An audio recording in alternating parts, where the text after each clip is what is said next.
Assalamualaikum warahmatullahi wabarakatuh.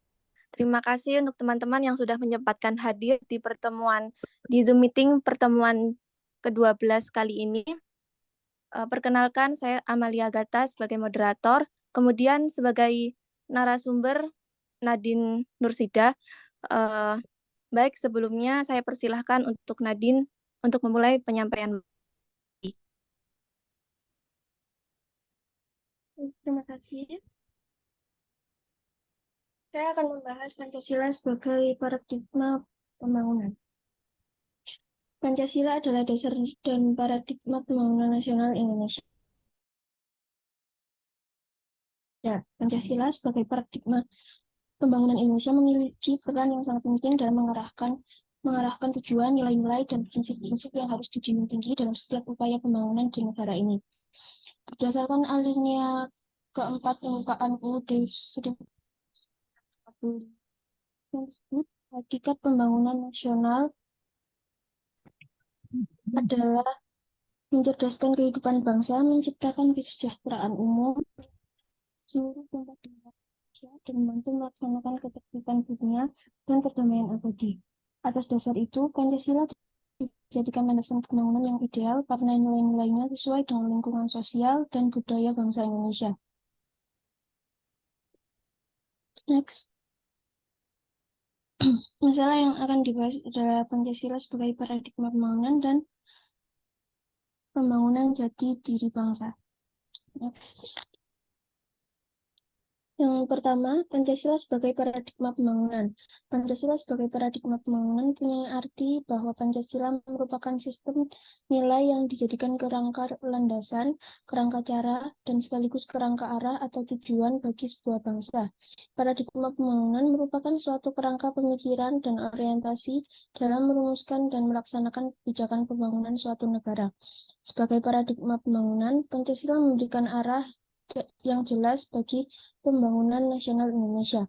Paradigma ini melandaskan pembangunan dan nilai-nilai kebangsaan, kesejahteraan, persatuan, demokrasi, dan keadilan sosial. Pancasila sebagai paradigma pembangunan juga memandu pembangunan yang berkelanjutan dengan memperhatikan aspek ekonomi, sosial, budaya, dan lingkungan. Pembangunan jati diri bangsa. Salah satu aspek penting dalam paradigma pembangunan Pancasila adalah konsep pembangunan jati diri bangsa.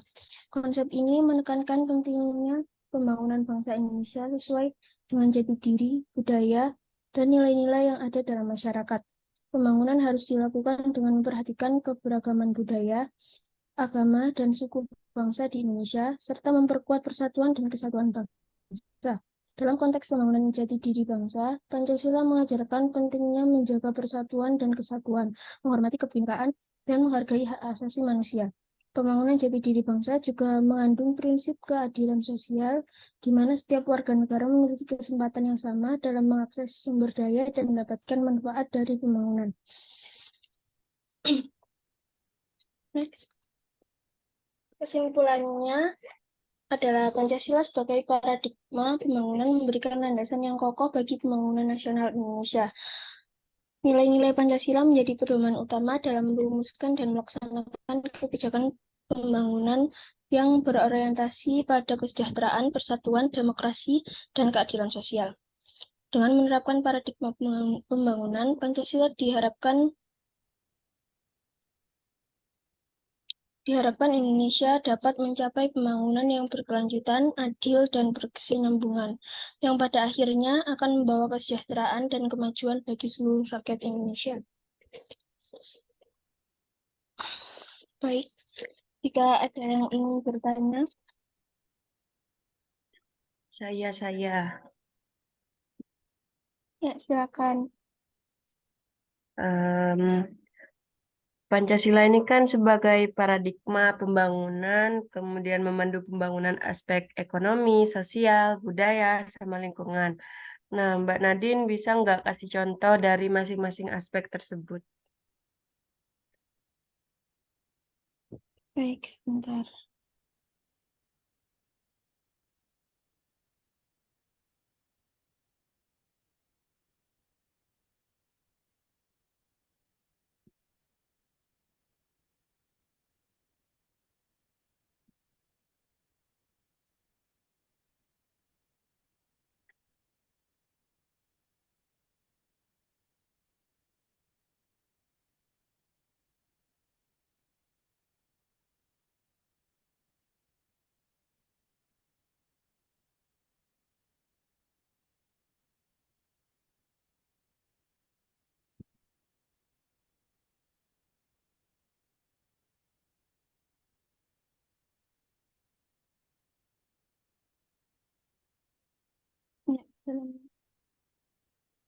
Saya jawab.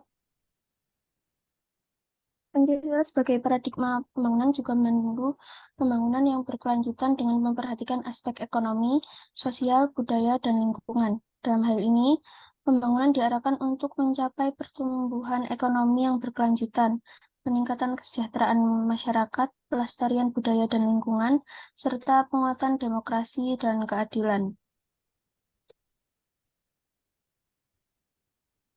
Apakah sudah menjawab? Sudah, terima kasih. Sama-sama.